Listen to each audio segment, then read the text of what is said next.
तारखेला लागलं म्हणजे शेवट 15 सगळं टेन्शनमध्येच काम होतं सगळ्याचं, काय होतंय काय नाही. रानातच होता, गुलाबाची झाडं लावत होता. तिथं अरे म्हणजे निकाल आला काय म्हणले सारखं रोज आज लागणार उद्या युट्यूबला बघून तर काय ते आज लागेल नक्की उद्या लागेल लागलाय बघ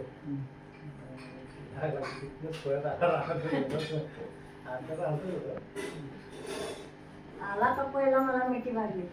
आता आजी कोणाला काय सांगायचं ते सांग, एवढा वेळ म्हणत होतो आता काय सांगू नको, मी काय करतो काय झाल्याशिवाय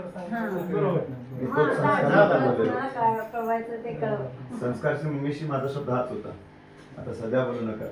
वाढ झाल्यावर कसं चाललंय दिलंय म्हणलं तर म्हणा माणसं कशी म्हणतात आपल्याला झालं म्हटलं तर चाललंय झालं म्हटल्यानंतर थोडंसं वेगळंच होतं.